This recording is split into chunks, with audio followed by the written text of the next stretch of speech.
Hola, queridos amigos. Bienvenidos a Explorando la Palabra, un programa radial y en línea dedicado a leer, amar y vivir todo el consejo de Dios. Si el Señor lo permite, nuestra intención es avanzar verso por verso, capítulo por capítulo, a través de toda la Biblia. Acompañándonos para continuar este recorrido, está nuestro maestro de la Biblia aquí en Explorando la Palabra, el pastor Paul Carter. Espero que tengan su Biblia abierta delante de ustedes hoy en Juan capítulo 3. Ahora, antes de comenzar, permítanme decir algo que tengo que decir antes de entrar en este capítulo.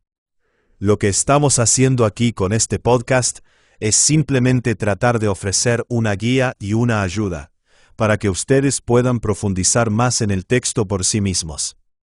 Generalmente tratamos de cubrir un capítulo de la Biblia en unos 15 minutos, y eso, por supuesto, significa que sencillamente no podemos sondar las profundidades de un capítulo como Juan capítulo 3. Este capítulo merece 5 sermones de 25 minutos. Uno podría predicar durante un año entero sobre este capítulo sin quedarse sin material. Entonces, ¿qué estamos tratando de hacer en el mundo al recorrerlo en 15 minutos? Eso es una locura, pero eso es lo que estamos tratando de hacer. Y solo quiero ser claro en cuanto al porqué. Esto no es un tratamiento sistemático. Esto es una introducción. Soy yo caminando con ustedes por una de las salas más maravillosas del Museo de la Biblia. Y ustedes deberían volver aquí más tarde y detenerse por largo tiempo delante de las muchas bellezas que se contienen en este lugar. Ahora, la palabra de Yahweh, comenzando en Juan capítulo 3, versículos 1 y 2. Había un hombre de los fariseos, llamado Nicodemo, prominente entre los judíos.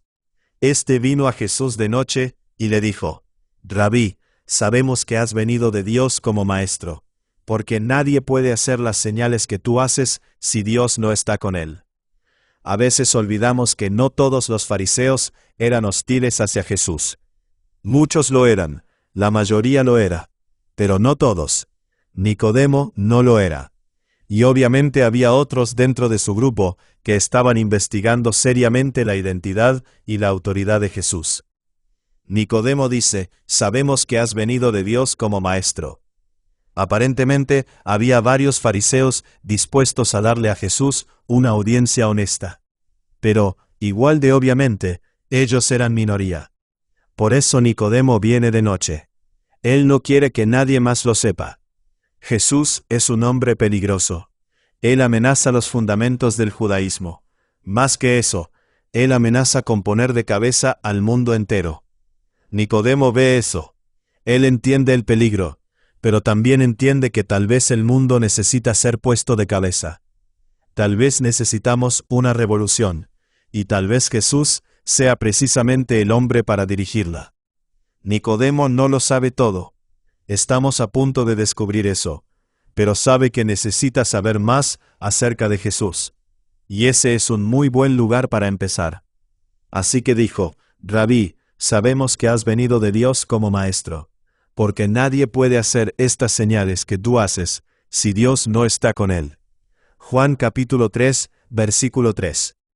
Jesús le contestó: en verdad te digo que el que no nace de nuevo no puede ver el reino de Dios. Sería difícil pensar en una declaración más revolucionaria para los oídos de un judío del primer siglo que esa. Los fariseos creían que todos los judíos, excepto los apóstatas, excepto aquellos que habían negado la fe, entrarían en el reino de Dios. Ellos sostenían una especie de universalismo étnico. Pero Jesús aquí dice que nadie verá ni entrará en el reino de Dios a menos que nazca de nuevo. Esa es una declaración explosiva. Imagínense entrar en una iglesia cristiana llena de personas que asumían que iban al cielo y decir: ninguno de ustedes irá al cielo a menos que haga esto o aquello. Si usted hiciera eso, lo echarían. Lo electrocutarían con una pistola Taser y luego lo sacarían cargado de la iglesia. a menos que usted pudiera demostrar que era Jesús. ¿Quién habla así? ¿Quién dice, todo lo que ustedes pensaban acerca de cómo entrar en el reino de Dios está equivocado?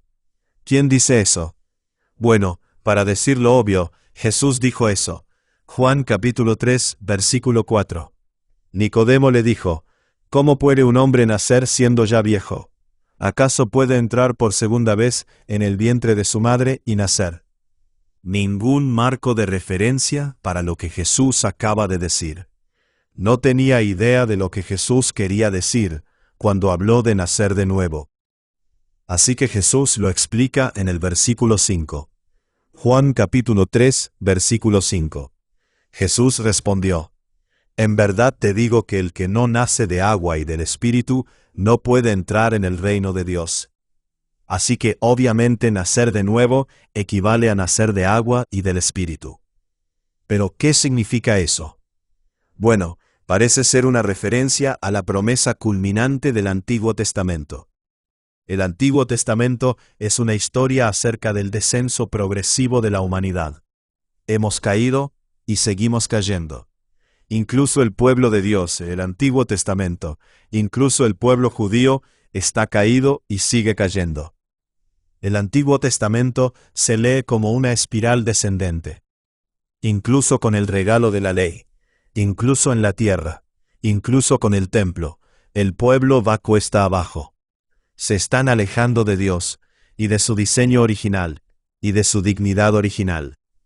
Cuando uno se acerca al final de Segundo de Reyes, o Segundo de Crónicas, se lee como una historia de terror espiritual. Cada rey es más necio y más malvado que el anterior, hasta que finalmente el pueblo de Dios es destruido, derrotado y esparcido al viento. Y su rey está encadenado y en un calabozo en Babilonia. Y uno piensa, ¿este es el final? ¿Podrán estos huesos secos volver a vivir? ¿Hay alguna esperanza? ¿Hay algún futuro? ¿Intervendrá Dios en esta espiral de muerte para rescatarnos, salvarnos y restaurarnos al pueblo que estábamos destinados a ser? Eso es lo que los profetas del exilio estaban siempre pensando y hablando. Y allí es donde uno encuentra algunas de las promesas más maravillosas de toda la Biblia. Y Jesús aquí parece estar refiriéndose a una de esas maravillosas promesas.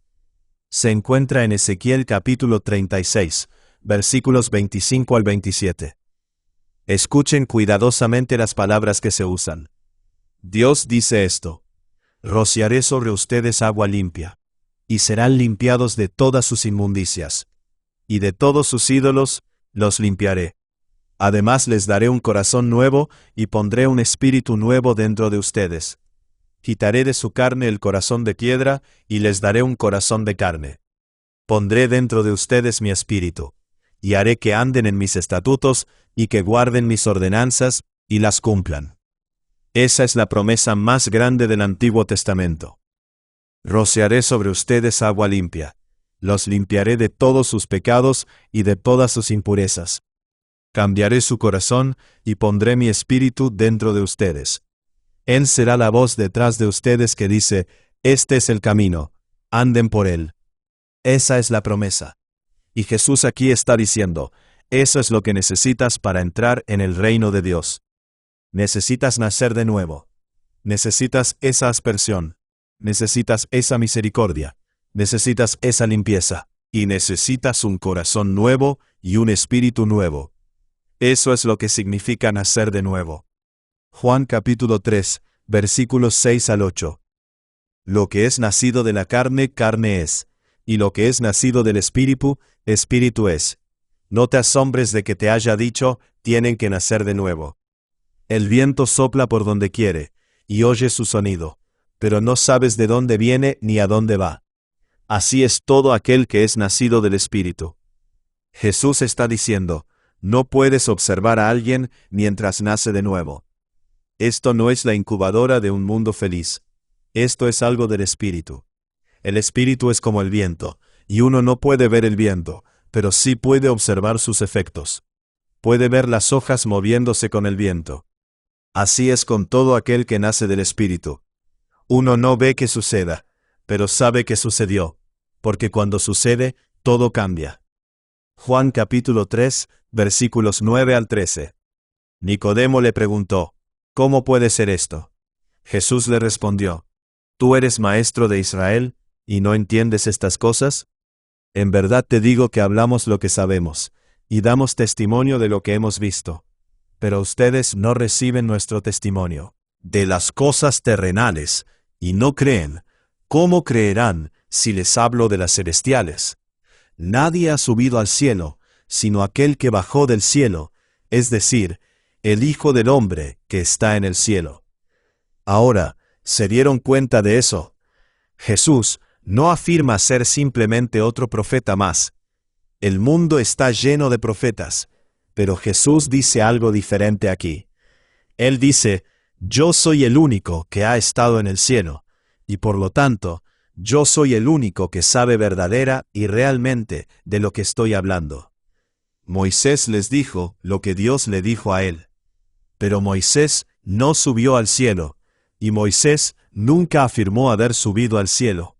Yo soy algo completamente distinto. Yo hablo con una autoridad de otro mundo. Nadie más dijo jamás algo así.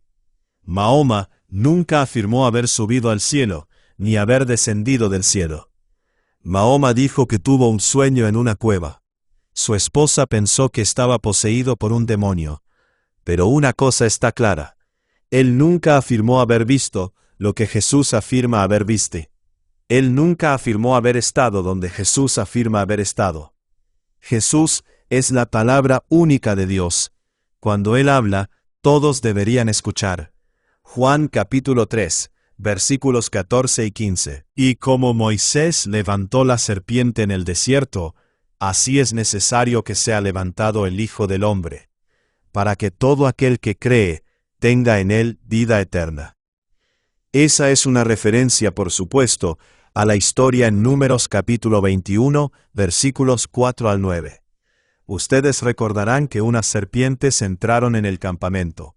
En realidad, fueron enviadas al campamento por Dios como castigo por las murmuraciones y las quejas. Y las serpientes mordieron al pueblo, y el pueblo comenzó a morir. Así que el pueblo vino a Moisés, y se arrepintió de su pecado, y clamó por salvación. Y Dios le dijo a Moisés que pusiera una serpiente de bronce en un asta, y que la levantara delante del pueblo. Y cualquiera que mirara a la serpiente con fe, pidiendo perdón y salvación, era inmediatamente sanado y salvado. Así que Jesús aquí se compara con eso. Él dice, todos ustedes han sido mordidos por la serpiente, por decirlo así, y se están muriendo. Y Dios me ha enviado para ofrecer salvación a todos ustedes. Mírenme con arrepentimiento y fe, y serán salvos. Ahora el versículo 16 es por supuesto uno de los versículos más amados de la Biblia. Sin embargo, hay aquí un poco de confusión. ¿Fueron estas palabras pronunciadas por Jesús, o son la explicación de Juan, la explicación del apóstol Juan, acerca de lo que Jesús acaba de decir en los versículos 14 y 15? Ustedes ven, en aquellos días no usaban comillas, así que no podemos decirlo con absoluta certeza. Pero la mayoría de los eruditos piensa que los versículos 16 al 21 representan el comentario de Juan sobre la enseñanza de Jesús a Nicodemo, culminando en los versículos 14 y 15. Es decir, los versículos 16 al 21 no deberían estar en letras rojas en su Biblia. Ahora, por supuesto, siguen siendo inspirados y siguen siendo autoritativos, y ustedes todavía deberían amarlos. Pero ahora pueden amarlos entendiendo un poquito mejor lo que son. Juan capítulo 3, versículos 16 al 21. Porque de tal manera amó Dios al mundo, que dio a su Hijo unigénito, para que todo aquel que cree en Él no se pierda, sino que tenga vida eterna. Porque Dios no envió a su Hijo al mundo para juzgar al mundo, sino para que el mundo sea salvo por Él. El que cree en Él no es condenado, pero el que no cree ya ha sido condenado, porque no ha creído en el nombre del unigénito Hijo de Dios.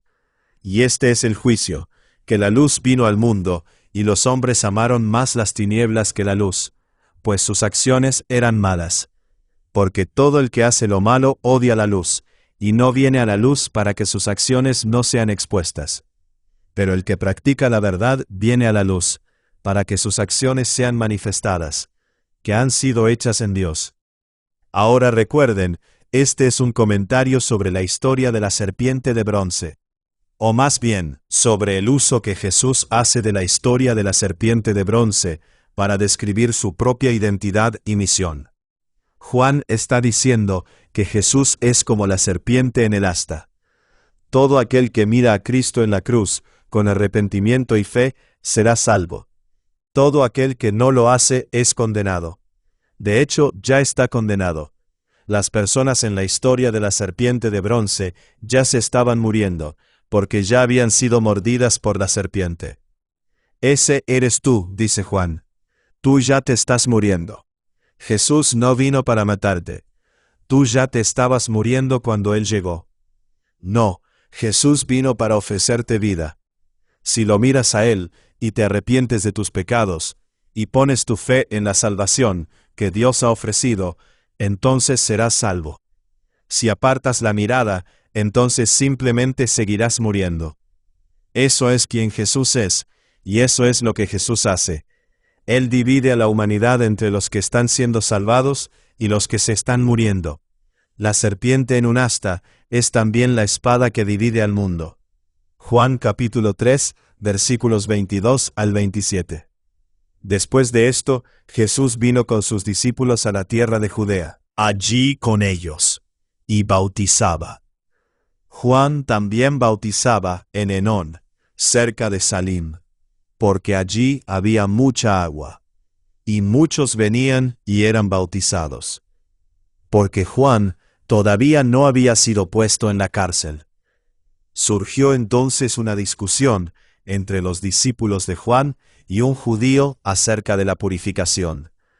Vinieron a Juan y le dijeron: Rabí, mira, aquel que estaba contigo al otro lado del Jordán, de quien diste testimonio, está bautizando y todos van a él. Juan les respondió: Ningún hombre puede recibir nada si no le es dado del cielo. Uno tiene que amar a Juan el Bautista. Juan cree en la soberanía de Dios. Una persona es lo que Dios la hace ser, y nada más. Eso suena como Efesios capítulo 2, versículo 10, ¿verdad? Porque somos lo que Él ha hecho de nosotros, creados en Cristo Jesús para buenas obras, las cuales Dios preparó de antemano para que anduviéramos en ellas. Juan dice: Yo soy simplemente el hombre que Dios me hizo ser, y solo estoy tratando de hacer el trabajo que me fue asignado. Y no estoy tratando de ser ninguna otra cosa. Juan capítulo 3, versículos 28 al 31. Ustedes mismos me son testigos de que dije: Yo no soy el Cristo, sino que he sido enviado delante de Él. El que tiene la novia es el novio, pero el amigo del novio, que está allí y le oye, se alegra en gran manera con la voz del novio. Y por eso, este gozo mío se ha completado. Es necesario que Él crezca y que yo disminuya. El que procede de arriba está por encima de todos. El que es de la tierra, procede de la tierra y de la tierra habla. El que procede del cielo está sobre todos. ¿Escucharon eso? Juan entiende por qué Jesús es tan especial. Juan entiende lo que Jesús le dijo a Nicodemo. En realidad, no sabemos si Nicodemo lo entendió o no, pero aquí vemos que Juan sí lo entendió. Jesús es diferente. Jesús está por encima de todos y sobre todos porque Él descendió del cielo. ¿A quién van a escuchar ustedes acerca del camino al cielo? ¿A Mahoma? Él nunca ha estado allí. ¿A Buda? Él nunca ha estado allí. ¿A Moisés? Incluso Moisés vio en sombra. Pero Jesús es la sustancia. Jesús es la realidad misma. Él es quien descendió del cielo. Así que no vayan a ningún otro lugar. Simplemente escuchen a Jesús. Juan capítulo 3, versículos 32 al 36. Lo que Él ha visto y oído, de eso da testimonio, y nadie recibe su testimonio. El que ha recibido su testimonio ha certificado esto, que Dios es veraz. porque aquel a quien Dios ha enviado habla las palabras de Dios, pues Él da el Espíritu sin medida. El Padre ama al Hijo y ha entregado todas las cosas en su mano. El que cree en el Hijo tiene vida eterna, pero el que no obedece al Hijo no verá la vida, sino que la ira de Dios permanece sobre él. ¿Escucharon eso? La ira de Dios permanece sobre él. Recuerden, las serpientes vinieron de Dios, ¿verdad? Eran juicio sobre la ingratitud y el pecado. Si miras a Jesús, dice Juan, los dos Juanes en realidad, Juan el Bautista y el apóstol Juan, entonces serás salvo. Pero si no lo haces, entonces seguirás muriendo. Vida o muerte, decidido en la cruz de Jesucristo.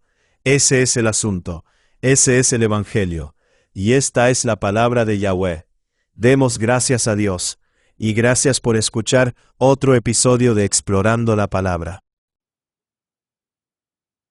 Gracias por acompañarnos en este episodio de Explorando la Palabra. Si este estudio ha sido de bendición para ti, considera compartirlo con otros para que más personas puedan profundizar en las Escrituras. Recuerda que el propósito de estudiar la Biblia no es solamente adquirir conocimiento, sino conocer más profundamente a Cristo y vivir de acuerdo con la verdad de su palabra. Nos vemos en el próximo episodio, mientras continuamos explorando la palabra de Dios juntos.